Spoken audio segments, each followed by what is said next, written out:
the idea was we wanted to kind of a little discussion with some of the people who are, I would argue, at the forefront of kind of theory within the anti-globalisation movement, within some of the movements that have been really important in the last 30 years. We're going back to the late 60s, I think, really, and provided a lot of theoretical advances, I believe, personally, in looking at like commons, globalisation, and enclosure, especially new enclosure in the world. So I'll just kind of introduce everybody.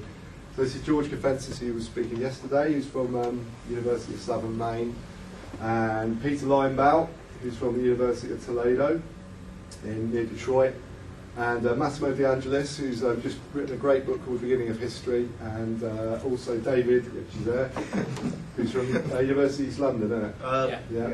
And David Graeber, who I didn't know was on, he didn't know was on the panel till last night, and I didn't know he was on the panel. So, but I met David a couple of years ago in New York, and he's quite famous within the anarchist movement, certainly outside of that as an academic and anthropologist. So, yeah. Anyway, give him a round of applause and let him go with it.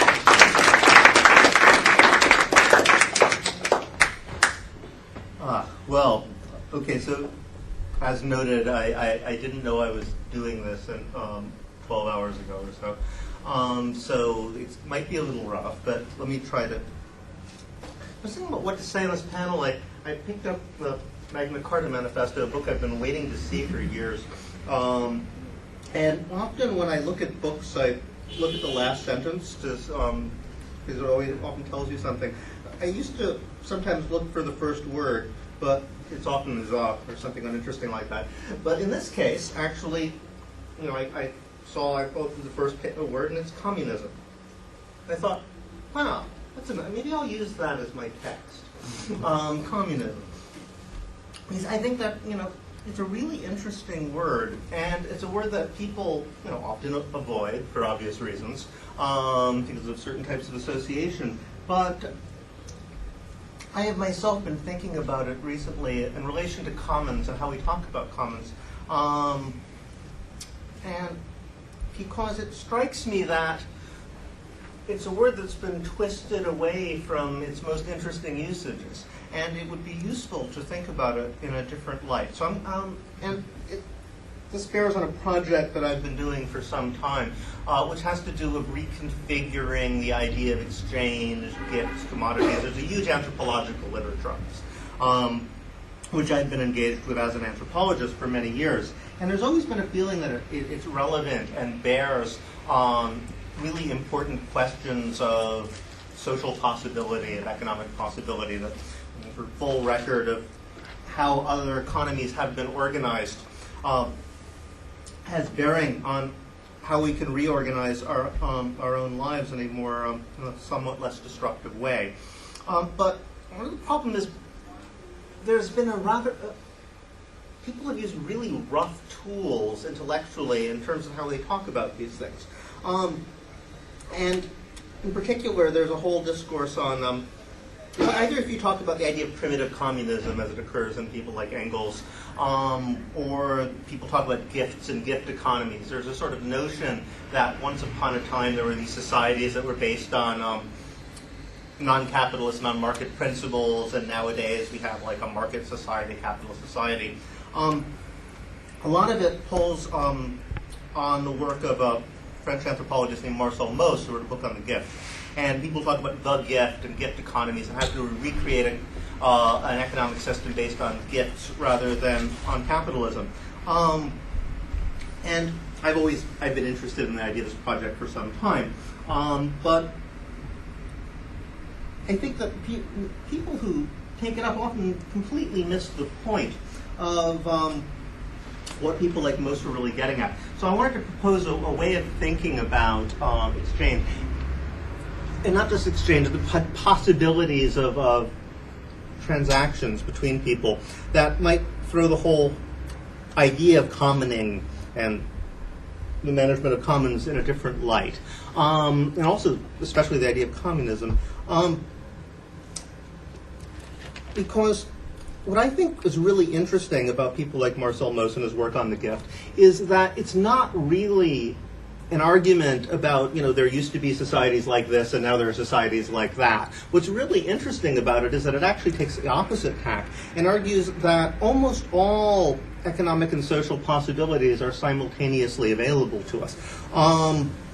He argues, for example, the whole argument of the gift is, in a way, his initial question is, why is it that, if you get some free market economist and take them out to dinner and show them a great time, they'll feel that they're sort of less of a person if they can't take you out later. Why it is they feel this obligation to return a favor or a gift, despite the fact that according to their own theories, they should say, hey, I got something for nothing, great, and go home. So the spirit of the gift sort of lives on, even though our society tells us it's not supposed to. And in fact,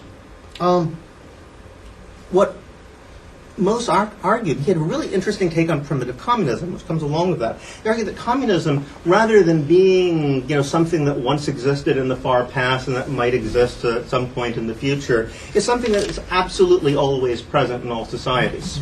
In a way, it's the basis of societies. And in fact, he coined phrases like individualistic communism, which sounds like a complete contradiction in terms.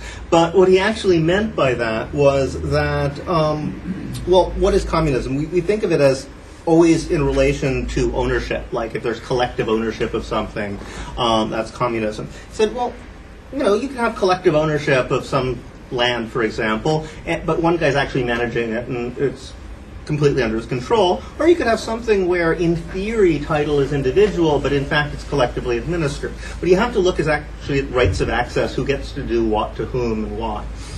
It says, and if you look at it that way, communism is simply relations of from each according to their ability to each according to their needs. When that's the regulative principle in a form of cooperation, interaction, that's a communistic relation. Like we're all communists with our best friends, basically. So you can actually trace out relations of individual sort of dyadic relations of communism throughout any society, and some more than others, but it's always there. And this occurred to me that there's something very important here because, first of all, it shows that even we talk of ourselves as a market society, we act like communists most of the time. In all sorts of, whenever we're having a conversation, we're acting like communists. Whenever we do a task together, we tend to act like communists. When people working for a capitalist firm are actually engaged in a project together, somebody says, hand me the wrench, the other guy doesn't say, yeah, well, what do I get for that? If the guy needs it and you have it, you give it to him. The communistic organization of work. So in a way, all capitalism is actually parasitical off of forms of communism because it's the only really practical way to organize joint activity. So I started thinking about this, and there's a whole literature on the gift. And actually, I came up with this 27-point typology, which I can't tell you right now. But if you actually try to parse, and I think this would be a really useful project for us to have more specific terms when we think about how forms of exchange and relation actually work. It seems to me that when people talk about the gift and extra-commercial, basically people use the gift for any type of exchange or other transaction which is not a commodity transaction. So, if it's not for money or barter, so you're trying to get as much as possible from somebody, then it's a gift. In fact,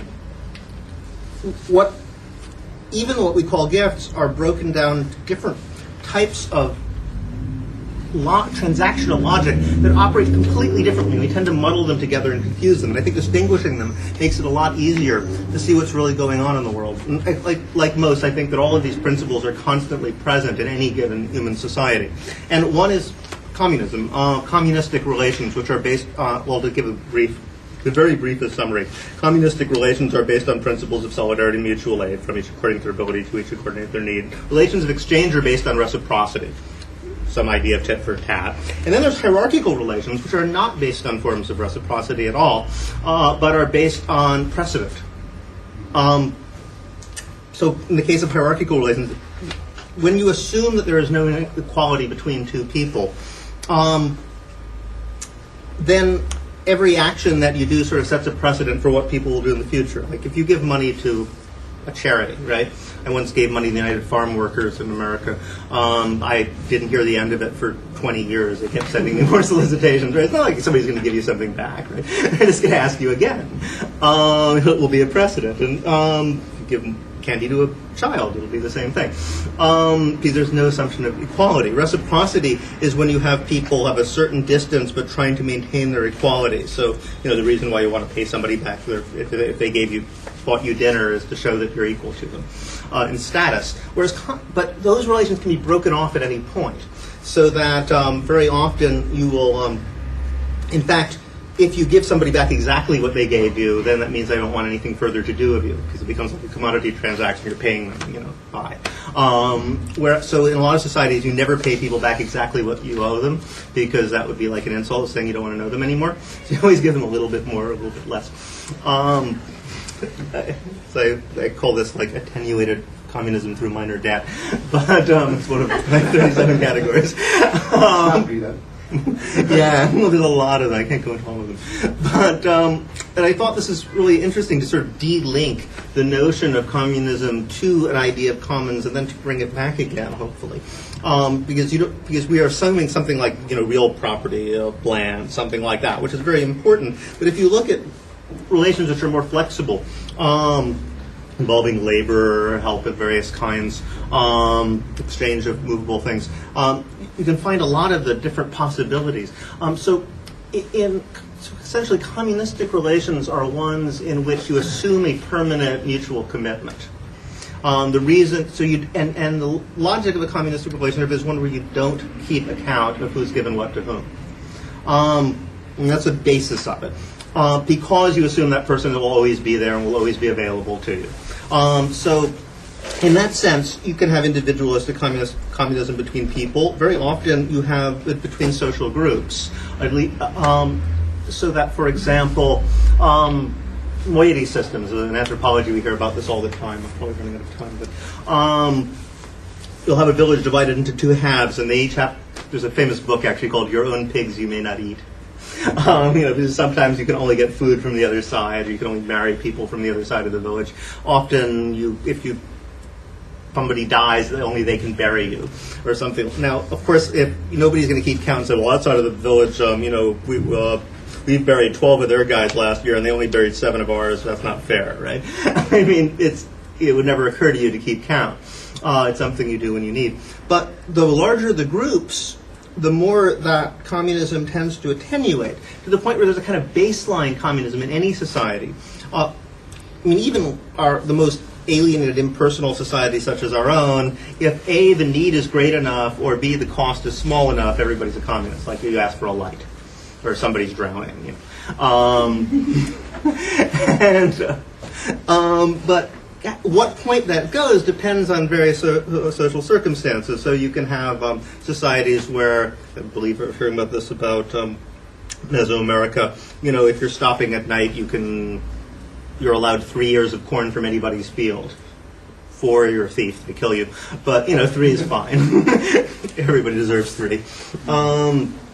2 points where, societies where, say, refusing food to somebody is actually pretty much socially impossible.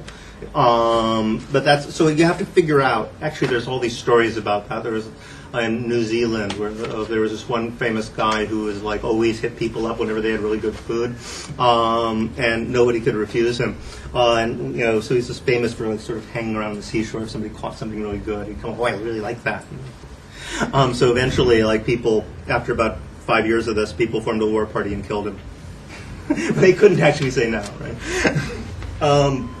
So these are different modalities of communism, which I think are interesting field to investigate in their own right. Exchange, on the other hand, becomes a sort of tit-for-tat nature, implies equivalence of value of things and a way of establishing social equality, and which I could go into great detail, but I won't. But it's often, it becomes a way, so communistic relations can either devolve into relations of exchange, or relations of exchange can become communistic through certain patterns, so that, for example, there's a kind of form of testing. Like in Madagascar, it's very common, you have a blood brotherhood of someone to establish a business partnership. So as to establish, and you have to test it out. So you're moving from a sort of exchange relation to a sharing communistic relation. The first thing you have to do is set up a system where I can refuse you nothing, you can refuse me. So people always test it out by sort of seeing how much they can demand from the other guy and get away with it. Give me your pet dog, haha. But knowing that they can do it back to you. So you have this sort of countess of outrageous demand become ritualized. But that's also something that can happen if relations of communism break down and turn into exchange, going the other way. And I think it's important to bear all this in mind because we often confuse communism with one type of relation which I think are actually a form of hierarchical relationship. Again, relations in which it's no assumed equality exists, and therefore, rather than there being any question of hierarchy, of reciprocity, it's a question of precedent, and you're sort of negotiating what you can get away with by precedent. Because there's often an idea of redistribution, of redistributive economies, is get confused with communism, but in fact, what you have is a kind of continuum between, theft, which has no social relation, just kill people or just take their stuff, sneak around, to the pure gift, where you're at, utter total altruism. Either one are based on principles of sort of surreptitiousness, where you can have no social relation whatsoever on an ongoing basis. So, like, if you want to give a true, like, there's an Islamic tradition that if you want to give a really true gift to someone, you have to sneak into their house when they're not looking and leave it so they don't know who gave it. So it's almost like theft in reverse, right? But in between those, there's a whole series of different modalities, of which one is redistribution. But people talk about these giant hierarchical redistribution as sort of more model for communism, and you can argue that so-called communist states are based on this, but it's also what they don't usually point out is these things are based on aristocratic societies and are the other side of plunder and theft. Normally, when you steal enough stuff, the first thing that you do is start redistributing at least some of that. And this is almost automatic. I have a Japanese friend who pointed this out. It points out that after the big earthquakes in Osaka, the first people out on the street with relief are always the yakuza, the mafia. It's just an automatic thing if you were a robber baron to start doing this so as to legitimate yourself. So these are just examples which I could endlessly go on about. But I think that one of the first things that would help in our discussion of what a commons is and how they're organized is to start distinguishing the different underlying principles that actually do operate within these systems. So I will throw that out as sort of direction we might want to think about when we go on from here. Okay. It's me, right? Yes. Mm-hmm. Yeah. Okay. Good. First of all, thank you for inviting me here. Great opportunity to meet old friends and make new ones. And especially a panel on commons is, of course, a great opportunity to do something in common. Right. Actually, it's not easy to talk about commons. It's difficult. I mean, it could be easy, but I think it is difficult. And instinctively, you see, in my work, I've talked about commons or in different ways, but I always felt that I approached the question of commons somehow starting from the enclosures of the commons, or the dam's enclosure of the commons. And there is a reason why we are kind of, I think, more instinctively prone to first look at the enclosures. Is because it is in a very moment we are up against a social force that encloses and in this way disrupts community and does real damage to real people and to real environments. That we recognize, oh damn, we had a commons there. We take it for granted otherwise. As David mentioned, there are many aspects of our lives which are communistic, but we don't think about them that way until someone comes with a gun or with other means to enforce it, and we say, actually, we had something right there. Maybe it was not perfect. Maybe we should have worked through those relations, in different ways. But we had something. Okay, we don't want to romanticize commons, but So yes. So I also, in this case, I want to then start from enclosures, but I won't spend much time of it. But we have to recognize what is the what has been the main discourse, especially in the last 50 years, which gives somehow some reason for enclosing commons, and that is the famous argument by Gerrit Harding in '68 of the tragedy, or the so-called tragedy of the commons, where Harding writes a paper in Science where his argument is simple enough. Assume there is some graceland, and assume there is a bunch of farmers, herders, who go with their own cattle, and of course each one of them has a self-interest to feed as much as possible their own private cows or sheep or whatever. And of course, if everybody, as they do, follow their self-interest, then the commons is depleted. That is the tragedy. The argument led, in turn, a policy implication, which became very, very strong during the neoliberal era, but that's not new in terms of the history of capitalism. But certainly, that's Harding's argument allows to strengthen the motivation for doing so. And the policy implication, of course, is you have to take the commons and privatize it, and or the alternative, have the state to allocate. Let's not forget that the state and the market are two poles of the same contradiction. An external power coming in and taking our resources and turning it into something for different purposes than for the original commoners' ideas of what those resources. And this Harding's argument is very important for us to recognize, which has been actually subjected to a very long criticism now from anthropologists, people studying the actual working of the commons in reality. And the main criticism that we can make of that argument is that he leaves out an important aspect.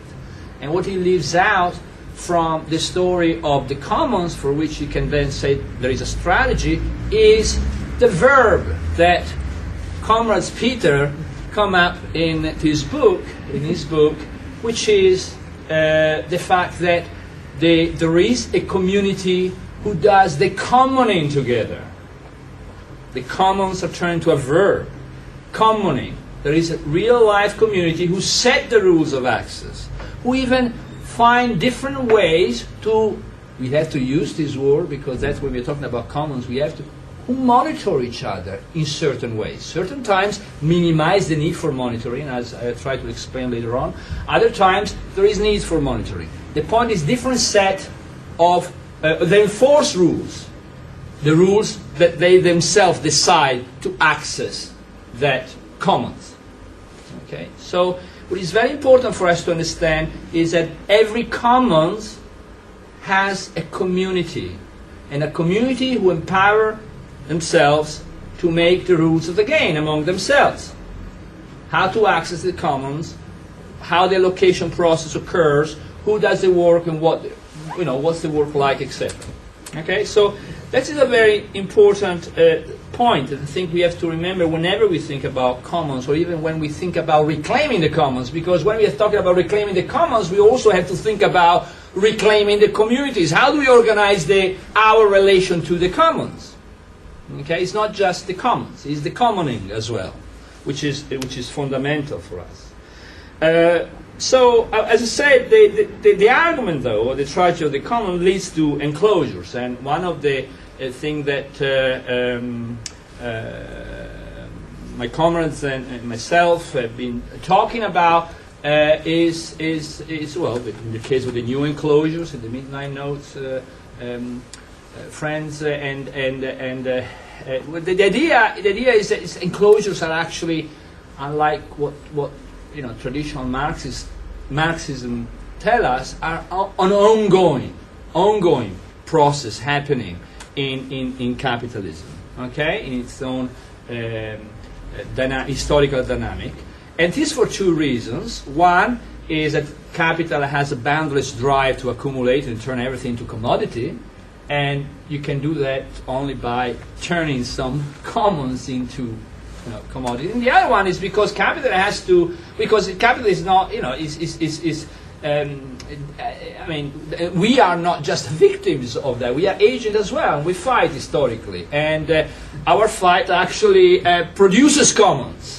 In fact, these struggles are only possible through commons, through the creation of waves of political recompositions that create commons, and also, succeed in obtaining resources as commons. Okay, and a new phase of capital strategies always aim at enclosing the old thing that granted or gave us the possibility, gave the worker class the possibility to empower itself vis-a-vis capital. So the enclosures are ongoing, enclosures and commoning are ongoing dynamic. And the question for us is, okay, how do we then kind of clarify ourselves in such a way that we say, okay, we want to stop this ongoing dynamic. We want to stop the type of development of the development of capitalism, which is based on ongoing cooptation of struggles, destruction of commons, and vice versa. Commons. There is another dimension of commons. I should have said at the beginning that what I'm presenting here is a series of thought that I would like to have throw in the discussion. Some of the stuff I'm not clear myself. I'm working on some ideas, and one of the things that we don't what we hear when we talk about commons generally is always like commons is only outside capital, and to a certain extent it is. But there also, and that's why people we talk about reclaiming the commons, but always in a sense like knowledge as commons, or the word global commons, as I know that George will address this question of global commons. But one of the things that is somehow puzzling for us, we have to find a way to deal with, is that actually capital uses the commons all the time. It uses them in particular ways. The market, global markets, is a form of common. When Marx talked about social labor, which happens in a capitalist form, we are talking about social production. It's production in common, but it's a common which is, for want of a better word, a fucked up commons. A common which pit everybody against one another, recreate hierarchies, main hierarchies of which is between wage and unwage, but divides the world in these hierarchical ways. It is, though, a commons. Reclaiming the commons would mean also at the same time not simply reclaiming what is already potentially threatened by commodification, but also reclaiming the commoning and the forms of commoning that we are going through every single day, to the extent we are working within capitalist relations. And that is, another aspect I would like to throw in within the debate. Another issue is the commons, if I put a label, and capital operational awareness. Just to put it an illustration, I heard, that in Italy Berlusconi won again, okay? And I heard his news program, his debate on the radio, between the right and the left, the right who won, etc. What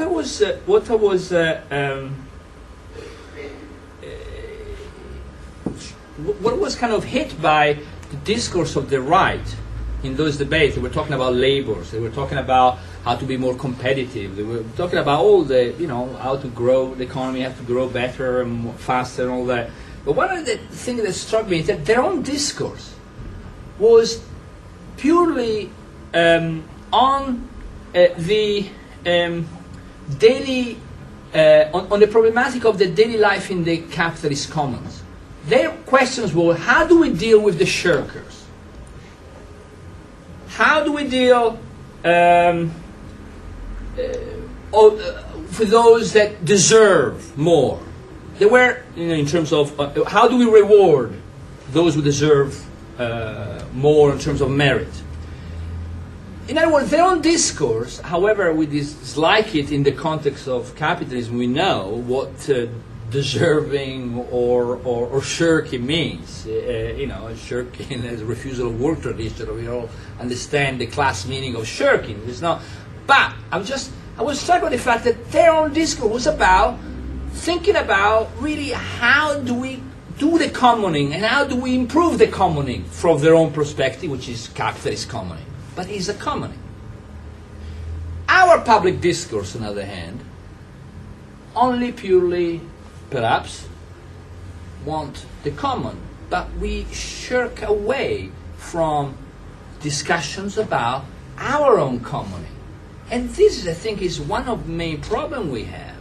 Because we will never be able to build a political community in the sense of being a political community which is able to generate sufficient power to contrast capital without addressing our own issues of commoning.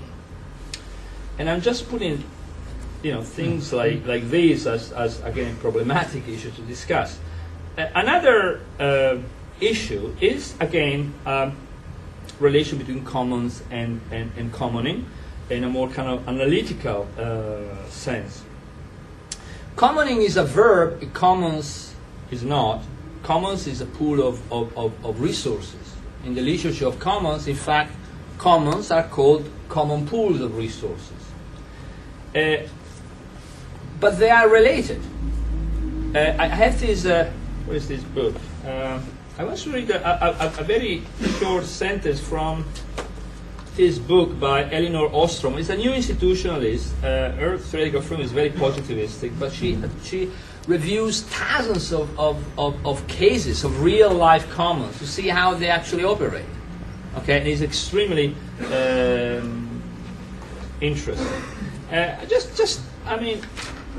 just wanted to read this very, very small descriptive case of the commons in Switzerland, in Turbel Common in Switzerland, Pastures Common. The user are the main decision-making unit. There is a immediate link between a user of a resource and political power, at that level. The main decision-making unit. They have to decide on all matters of importance, and they're granted considerable autonomy. They can set up statutes and revise them. They can set limits, etc., etc. It can also be said that the user organization are nested in a set of larger organizations, which is, the village, the region, and then the region, the canton, etc. So the nesting of the various commons put the question of scales in perspective. Now, I was thinking when I was looking at these examples that they all have these patterns. I mean, they actually exist in commons, some of which have survived for thousands of years, and they are north and south of the globe. They have this thing. On one hand, there is a common pool of resources. That's the commons. On one hand, there is a series of practices. For example, in the case of forestry, selection of input. Which tree do we cut? Okay? Then, once that has been done by certain institutions decided by the commoners themselves, then is how do we organize our labor in common? How do we put labor in common? Okay, the other aspect of the commoning. Then, how do we distribute? And it's very interesting actually that in many cases distribution, the labor is in common, that everybody brings their own energies together, and the distribution in many cases is by lottery. And this to me is extremely insightful. You know, I don't know in which case the lottery would fit in your classification.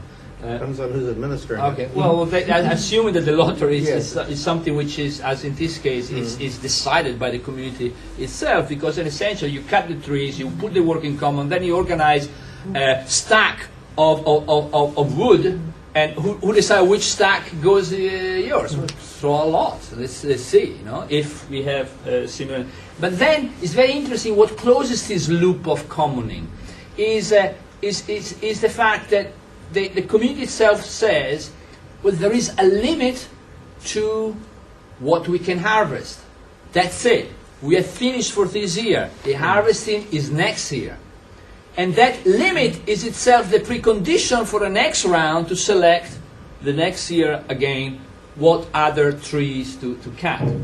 Now, if one analyzes a process of the commons as the relation between the resources and this loop of working together and making decisions, with how it goes on under capital administration, every single step is in capital is mediated by markets, disciplinary markets, who pit one against the other, and by, of course, power relations at the point of production. While here everything is, it's now. The point I want to make here, and at this point, to cut it a long story short, is that we need somehow find a way to keep distinguished but linked one another the question of commons as common pool resources and commoning, because we do a lot of commoning with little resources. So the question becomes then different movements. How do we access the commons to make those commoning flourishing? How do we increase the resources? That's the demand you put on the state. That's how we could expand the realm of common pool resources and making a kind of a political objective. The very last 2 points, and then I finish because I'm sure I've gone beyond the 15 minutes here.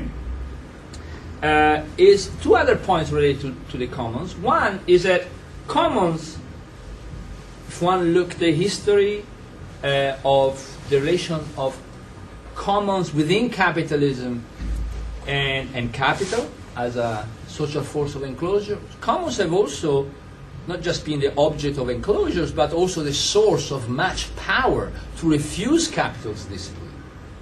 And that is something that we need to keep in mind.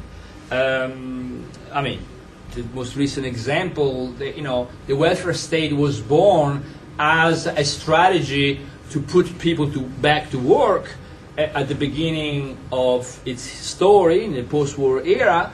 It turns at the end, when capital decided to get rid of it, as in fact a big,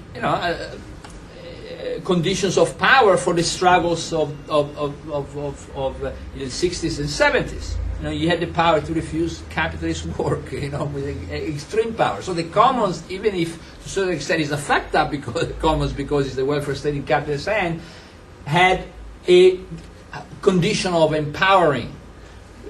Silvia Federici makes this example of how the communities had power, community based on women, women commoning of their own skills and expertise in the communities, provided them with a great power both vis-a-vis men and the state. There is many other examples. The point is we have to understand commons strategically, not simply as a final whatever, but as a conditions of class power. And finally, if the commons is a condition of class power, then we have commons. There is always a commons and a commoning. The commoning open up the question of political recomposition, because when we're talking about commoning, we're talking about recomposing subjects across a wage hierarchy, meaning claiming resources means at the same time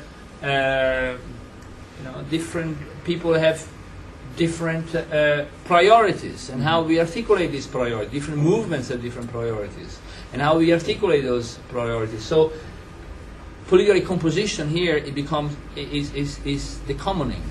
Is a moment of commoning, of articulating new values. So I'm just throwing those buzzwords, and that I can do in 15 minutes. Can you explain that last bit again, about the recomposition? Sorry? Can you explain the last Well, bit again, the recomposition? Yeah, what I want to say in the last bit is that our condition is a vertically is a wage hierarchy, essentially, and every movement at whatever level of this wage hierarchy is faced with the possibility of being co-opted and someone left out. Okay, I mean the Keynesian deal, which was of course a victory of the working class in the North, in the form of a capitalist deal, meant at the same time the bombing of Vietnamese farmers. That was part of how the deal was organized globally. All I'm trying to say is that we have to think a commoning that cut across the wage hierarchy, that understand that our condition is a wage hierarchy. And that's, a big challenge, I suppose. Okay, Massimo, thank you. And I too am happy to be here and look forward to another few days of being with you all. In my presentation concerning the commons, I'd like to first say we're at a very important moment in the development of this notion. Okay, we're now getting a more refined conception of the commons, because at first, let's say 15 years ago, when we started talking about the commons and enclosures and so on, it was a weapon that it was like almost a kind of shiny, brand new weapon against neoliberalism, because the neoliberal approach, which is sometimes put into the slogan, "The earth is for sale. Everything is for sale.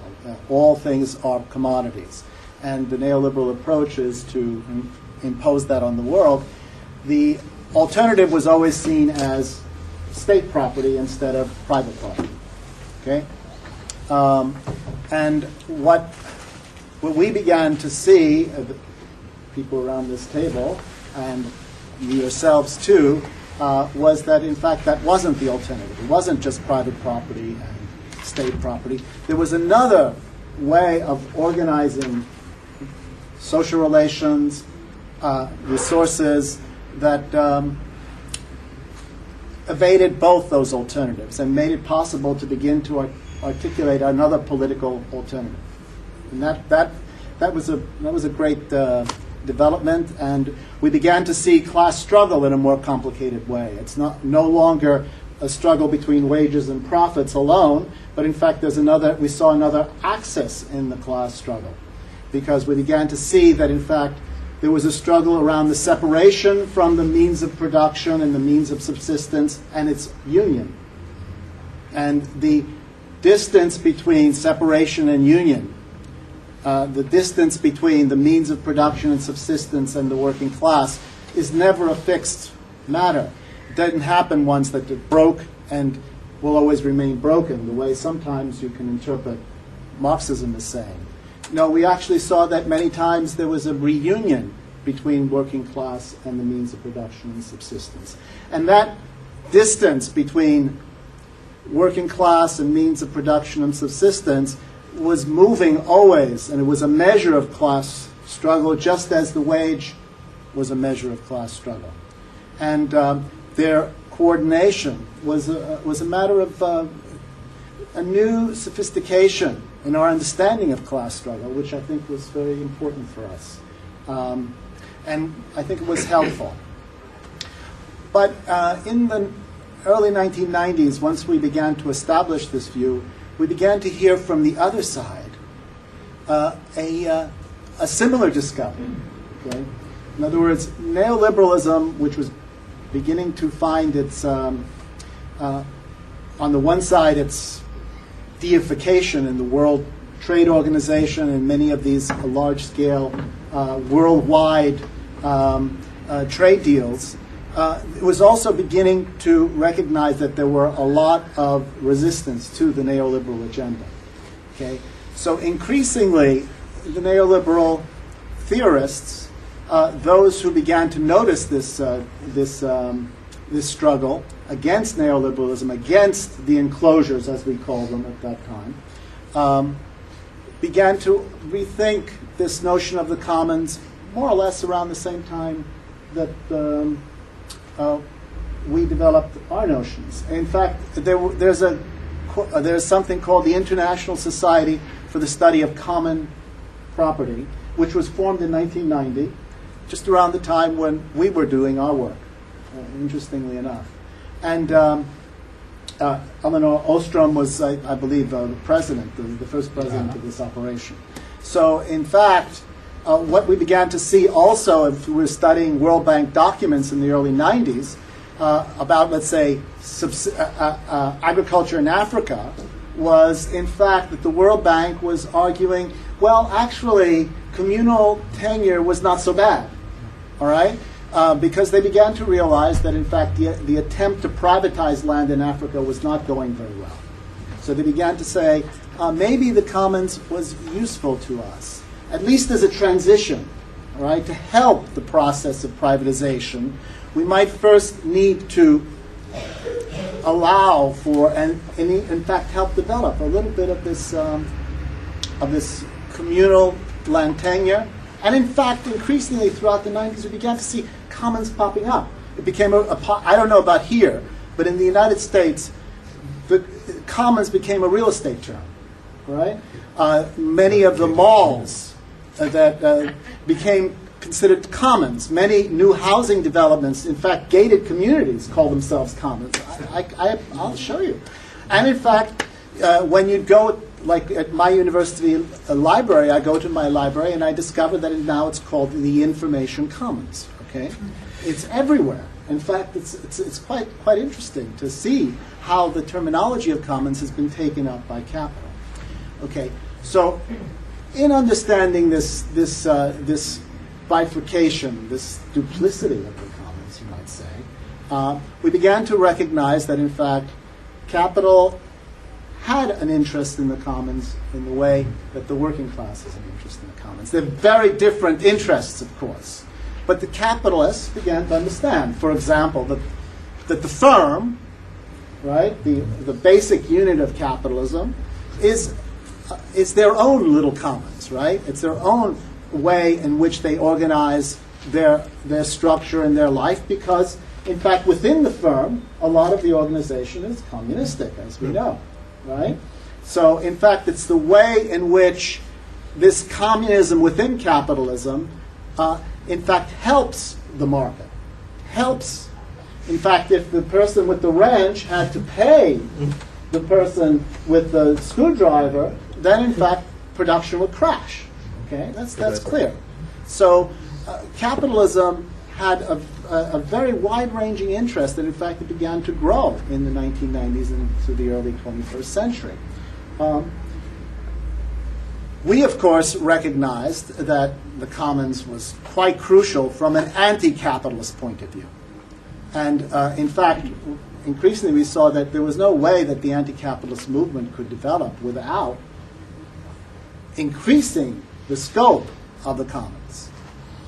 But then we began to, and this is something that I'd like to bring up in a kind of problematic way, we began to hear, especially after Kyoto in 1997, a notion that you can find earlier in the literature of the notion of the global commons. Okay, and we have this and that notion was, at first, you'll find it mostly in the literature of the World Bank and of the United Nations.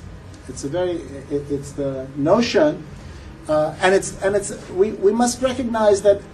I gave a talk, last night, about John Locke, and I urge you to think about these early thinkers, capitalist thinkers. They too had the notion of a kind of global commons. Okay, they thought the oceans were global commons. Okay, they thought, John Locke, for example, thought the Americas was a huge common, right? And they used this notion because they wanted to appropriate this common. They wanted to appropriate. So when we hear the notion of global commons, we have to be, as always, recognizing that there's a two-sided character to this notion. And it's very important because the capitalists conceive of themselves as global citizens because, in fact, increasingly they flow with their money. And as far as they're concerned, their money is everywhere.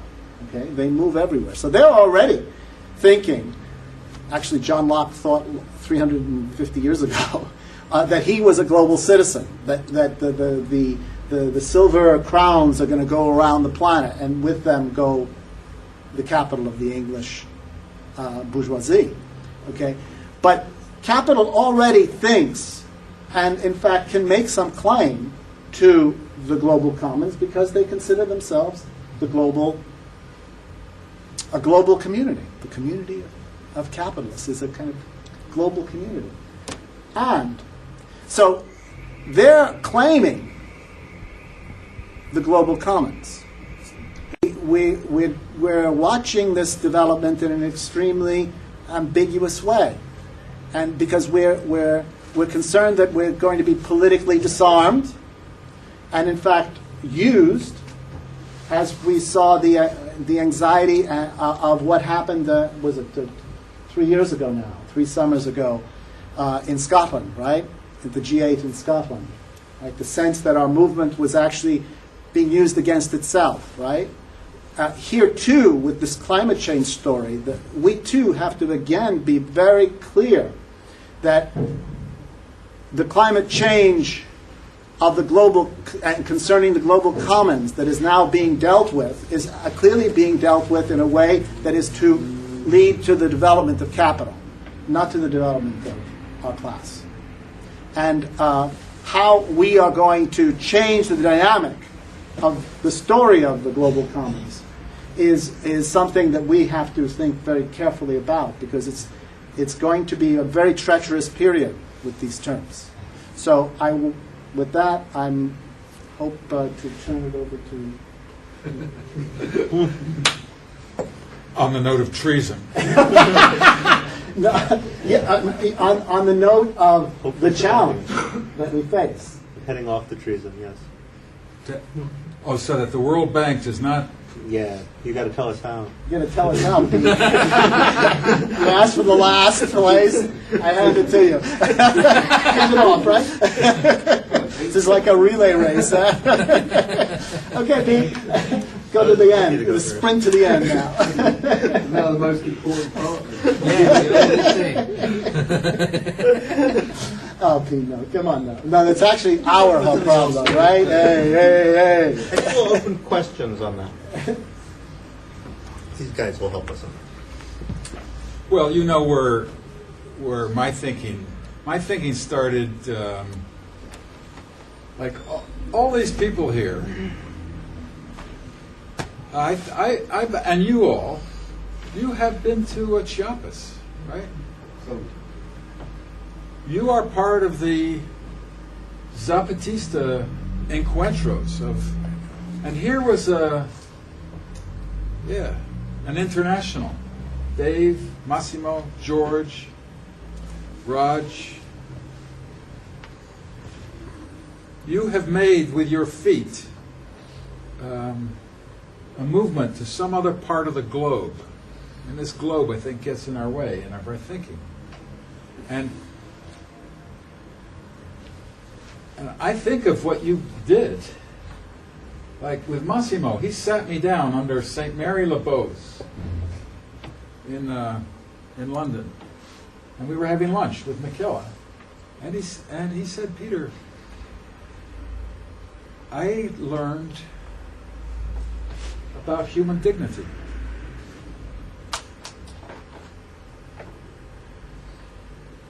And that's been with me ever since. The Mary Le Beau's, the Cockney Londoner, was transformed by this. Really. To me, it was a message mediated, through Italy, but it came from Chiapas. It was it was a very lasting gift, and it comes from an international. We've had internationals in the past, and each one of them has failed. I believe in war. The first one with the Franco-Prussian War, the second one with World War I, the third one was World War II.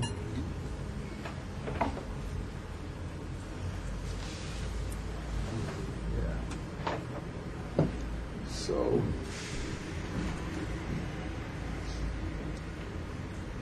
and I think, so I didn't go, I wasn't with these comrades too, and I learned about what I learned about it afterwards. But then I would read the papers like you would read the papers, and they were making progress, right, with the Bolivarian Constitution, named after Simon Bolivar, a great abolitionist. They were making progress in Bolivia. I'm sorry, the woman who was spoken about Bolivia has left. I wanted to get to know her better. And then Mexico and Oaxaca.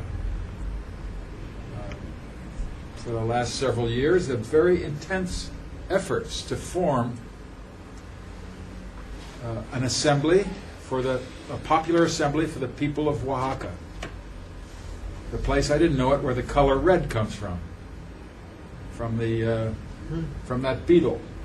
That beetle that could only live in a particular cactus that came from Oaxaca. I mean, I just didn't know any of this. Most of Oaxaca is communal land. Gustavo Esteva told me. But there have been intense forms in all these places to answer some of the questions that Massimo raised, and I think David did as well, of how to negotiate among ourselves what our commons is. The different unions would get together, the different neighborhood people would get together, and they would do this in relationship to what their resources are. Now, of course, it's not the color red. I mean, people were interested, I think, in Chiapas, and when I say people, the capitalist powers were interested in Chiapas and Oaxaca from the standpoint of oil and the worldwide petroleum economy. Anyway, an effort began of constituting themselves in relationship, not just to each other, but to their resources. And that's what made me get interested in constitutions. And to begin thinking about our own. When I say our own, I'm speaking as a North American whose legal tradition has a relationship to that in England. But I think all of us, in the recent period of history, have dealt with, now this is a stretch, right, have dealt with the capitalist commons in the sense of the UN, the World Bank, the NGOs. I forgot what the stretch was. Dealing with the capitalist commons. How we stretch. So in Oaxaca, the way the capitalists, we have to do it not just commoning with ourselves, but mediating with what they have taken from us. When I say they have taken from us, capital is dead labor. That's what I learned. Capital is the labor, the product of our ancestors, of our parents, their parents, and the reappropriation of that wealth, therefore, is in a way is a family duty. If our concept of a family is of our class, like I grew up with that. Okay, enough. We must do this in relationship to the things, the race. Well, doesn't that mean things in Latin? The res, R-E-S. That's the products of our labor. People are thinking this way. I guess I said it the other day, and now they have to think of it this way in Iraq because of the Constitution and the oil. Both, what is the oil law? They're thinking about it. And sooner or later, we must think about it. And I think our thinking is going to be in groups like this. That it's going to be in always local and neighborhood.